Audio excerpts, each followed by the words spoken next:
Buenas tardes, queridos hermanos. Hoy, miércoles 17 de octubre del año 2018, vamos a dar inicio a la reunión de esta tarde.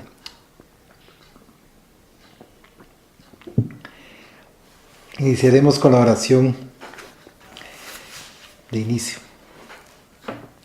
Rogamos al Señor Dios Omnipotente que nos envíe buenos espíritus para asistirnos.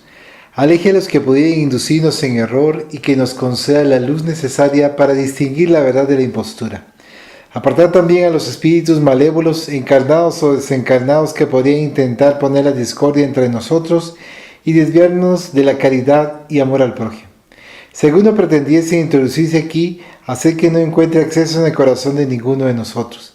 Buenos espíritus que os dignáis venir a instruirnos, hacednos dóciles a vuestros consejos, apartándonos de todo pensamiento de egoísmo, de orgullo, de envidia y de celos, inspirándonos indulgencia y benevolencia para nuestros semejantes presentes y ausentes, amigos y enemigos. Haced, en fin, que en los sentimientos de que nos sintamos animados reconozcamos vuestra saludable influencia. Dad a los médiums a quienes encarguéis de transmitirnos vuestras enseñanzas la conciencia de la santidad del mandato que les ha sido confiado y de la gravedad del acto que van a cumplir, con el fin de que tengan el fervor y el recogimiento necesario. Si en la asamblea se encontrasen personas que fuesen atraídas por otro sentimiento que no sea el del bien, abrid sus ojos a la luz y perdonarles así como nosotros les perdonamos si vinieren con malas intenciones. Rogamos especialmente al espíritu de Genaro Valladolides, nuestro guía espiritual, que nos asista y vele sobre nosotros. Continuando con el libro Obsesión y Desobsesión, hoy nos toca la página número 26, numeral 6, lo que predispone a la obsesión. Dice: las imperfecciones morales dan origen a la acción de los espíritus obsesores. El libro Los Mediums, Allan Kardec, ítem 252. Tal como sucede cuando nos presentamos con predisposición para un mal físico, así también ocurre en el campo espiritual. Pensamientos y estados emocionales negativos crean zonas mórbidas en nuestro campo mental, propiciando la inoculación del pensamiento ajeno que, virulento por ser de tenor inferior, actúa en nosotros como si fuera una afección mental, convirtiéndose con el paso del tiempo en proceso obsesivo. Solamente existe la obsesión porque hay endeudados, criaturas que se buscan a través de los tiempos para ajustar las deudas del pasado. Y solamente existen esos procesos dolorosos de rescate porque el hombre aún es imperfecto, trayendo consigo la mayor cuota de sombras, el más pesado bagaje de inferioridad. Emergiendo lentamente del fango de la tierra, con el traje de materialidad del cual solo a través de muchas pesares y dolores conseguirá aliviarse del peso de las imperfecciones que aquel le proporciona. En ese sentido, la obsesión viene siendo el aguijón doloroso que los impulsa más rápidamente a librarse del fardo de la inferioridad. Manuel Miranda esclarece: en toda obsesión, aun en los casos más sencillos, el encarnado contiene los factores predisponente y preponderantes, las deudas morales por rescatar que conducen a la locura. El mismo autor, en otra obra, Cadenas Rotas, se refiere a causas kármicas, aquellas que preceden a la vida actual y que vienen impresos en el psicosoma o perispíritu del enfermo, vinculado por los débitos del pasado a aquellos a quienes usurpó, abusó, perjudicó. El caso de E demuestra la existencia de esas causas kármicas predisponiendo a la obsesión y a las enfermedades. E, desde la juventud, fue una persona enfermiza, siempre sufriendo de variadas dolencias, principalmente de un inexplicable dolor sin razones valederas para la medicina. Asistiendo a las reuniones de la casa espírita durante años, con el tiempo, pasó a participar de una de las reuniones mediúnicas. Frecuentadora asidua, comparecía semanalmente, pero siempre quejándose de sus dolores.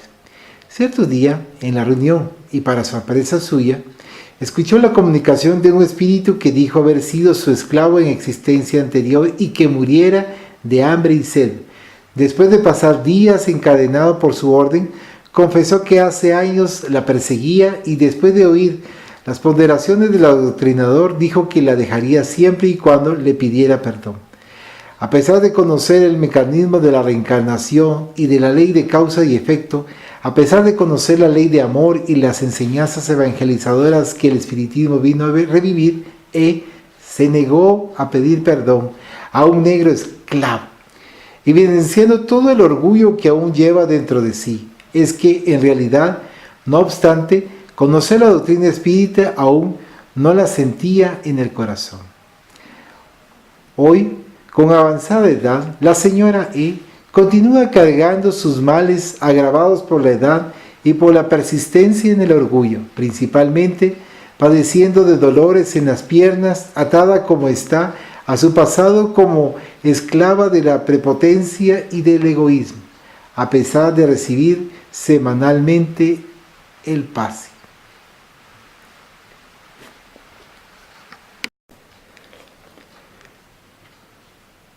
Numeral 7 en la página 28. Invigilancia, la puerta para la obsesión.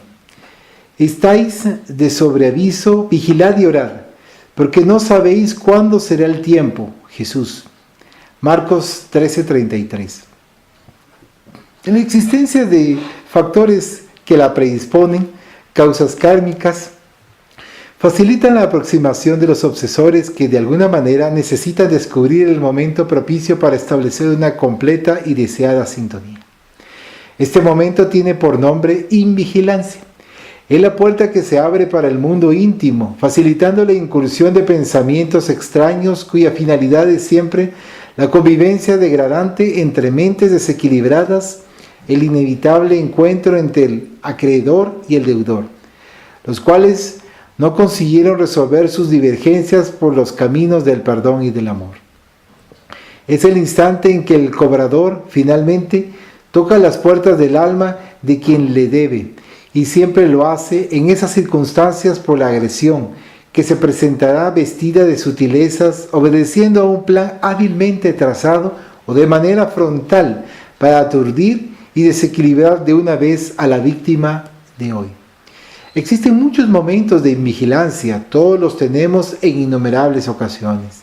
Citaremos algunos de esos estados emocionales que representan invigilancia en nuestra vida: rebeldía, odio, ideas negativas de cualquier especie, depresión, tristeza, desánimo, pesimismo, celo, miedo, avaricia, egoísmo, ociosidad, irritación, impaciencia, maledicencia, calumnia, desvíos sexuales, vicios, cigarrillo, alcohol, tóxicos, etc.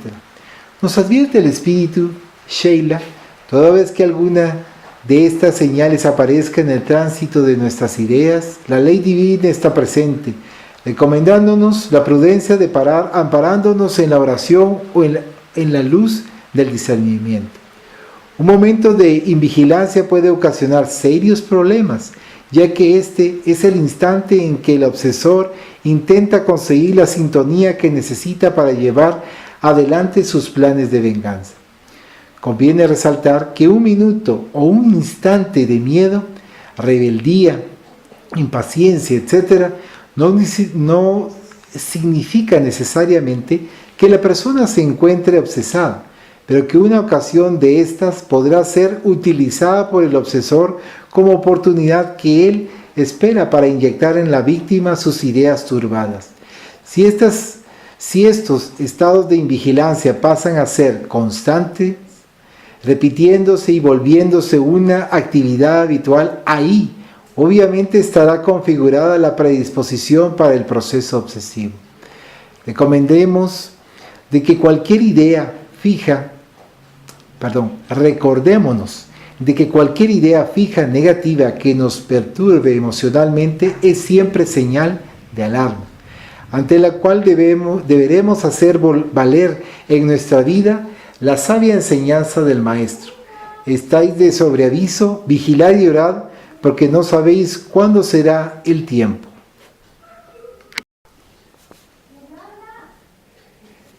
En la página siguiente, que es la 30, estamos en el numeral 8. La esclavitud del pensamiento. ¿Hay en el hombre algo que escape a todo constreñimiento y por lo cual goce de una libertad absoluta? Por el contrario. Pero por el pensamiento disfruta el hombre de una libertad sin fronteras, porque aquel no conoce obstáculos, se puede impedir su manifestación, pero no aniquilarlo. El libro de los Espíritus, Allan Kardec, pregunta 833. Obsesión es esclavitud temporal del pensamiento, imantado a deudores y acreedores que inconscientemente o no se buscan por leyes kármicas.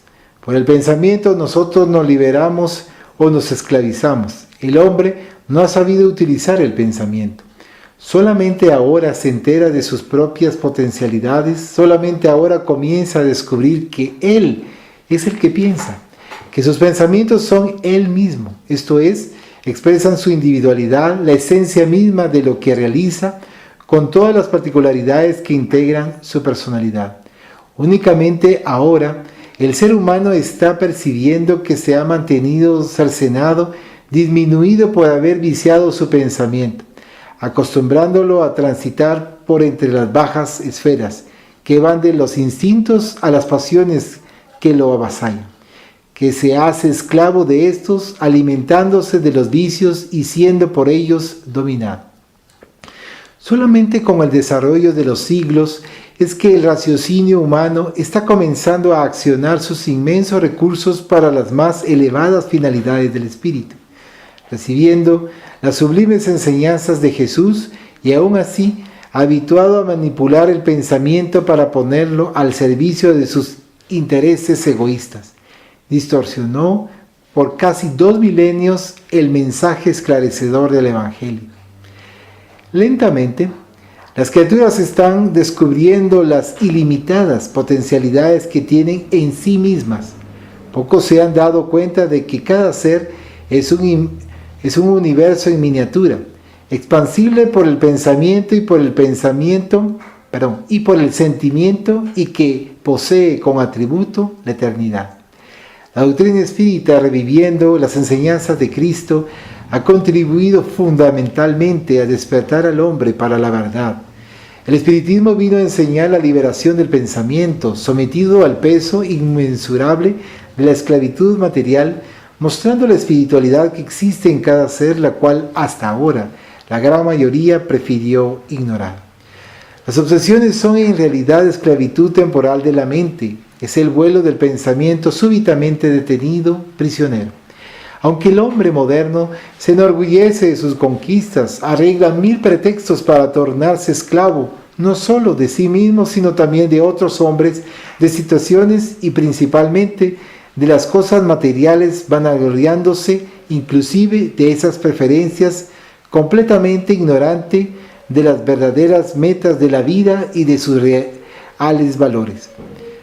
Jactándose de vivir en el siglo XX, cuando el avance del conocimiento alcanzó cumbres jamás imaginadas, el hombre aún así es esclavo de los vicios, esclavo del sexo, esclavo del dinero, esclavo del ocio, esclavo de la máquina, esclavo de todo, cuando no, negando a Dios, se permite la más infame y dolorosa esclavitud, su autoencierro en la mazmorra sombría del egoísmo avasallador. El espiritismo vino a enseñar el proceso de liberación, la manera de liberarse de todas las dependencias inferiores, 1000 formas de esclavitud y una sola forma de liberación, Jesús. Yo soy el camino, dice él, la verdad os hará libres.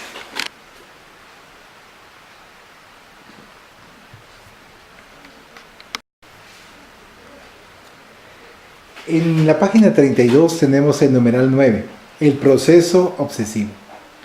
Sobreponiéndose sutilmente, cerebro a cerebro, mente a mente, voluntad dominante sobre voluntad que se deja dominar, órgano a órgano, a través del periespíritu por el cual se identifica con el encarnado a cada sesión hecho por el que hospeda, más sujeta se hace la presencia del huésped que se transforma en pérfido Parásito. Entre telones de la obsesión, Manuel Filomeno de Miranda, psicografía de Edivaldo Pereira Franco, examinando la obsesión. Encontrando en su víctima las condiciones y predisposiciones disponibles y las defensas debilitadas, faculta al obsesor para instalar su onda mental en la mente de la persona que persigue. La interferencia se da por proceso análogo, tal como acontece con la radio, cuando una emisora clandestina pasa a utilizar la frecuencia operada por otra, perjudicándole la transmisión. Esa interferencia estará tanto más asegurada cuanto más fuerte, potente y constante ella se presente, hasta sofocar por completo los sonidos emitidos por la emisora burlada. El perseguidor actúa persistentemente para que se efectúe la conexión, la sintonía mental, enviando sus pensamientos con una repetición constante, hipnótica, a la mente de la víctima que, incauta y vigilante, las asimila y lo refleja dejándose dominar por las ideas intrusas.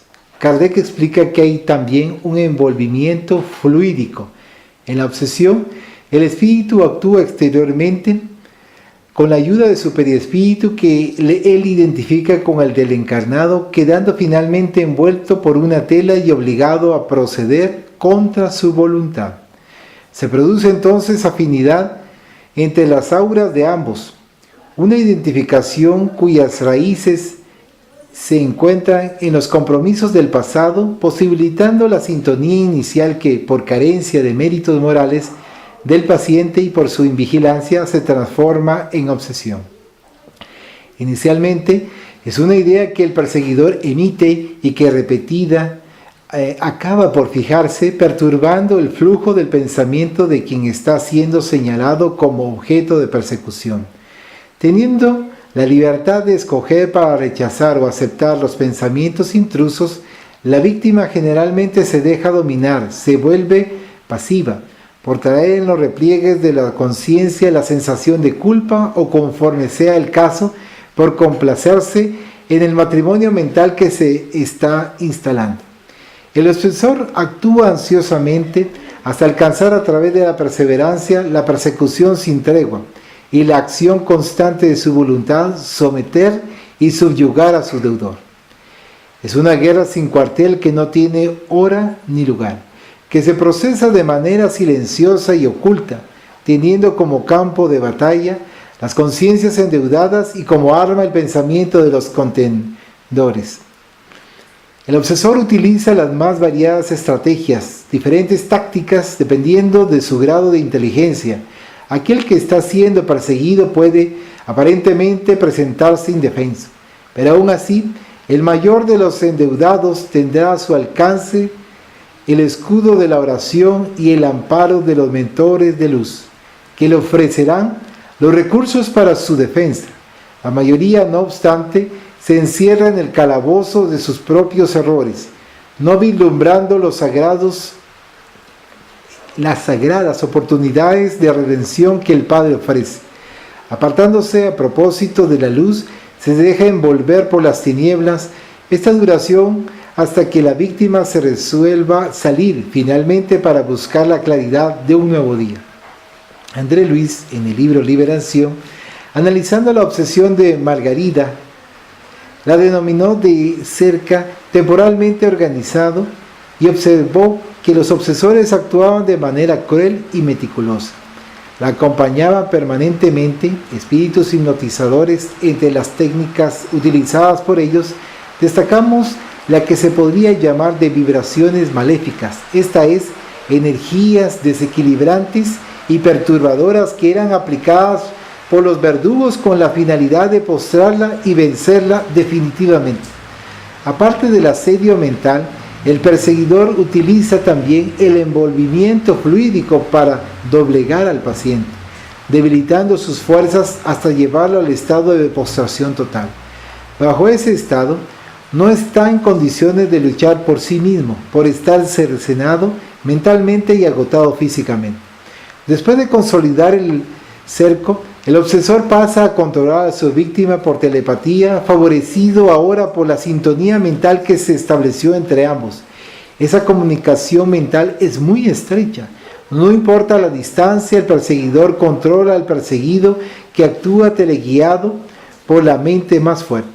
No podemos perder de vista que lo anterior sucede porque los seres humanos, desviados de los caminos rectos, prefieren situarse mentalmente en las franjas inferiores, escogiendo con ese comportamiento sus propias compañías espirituales.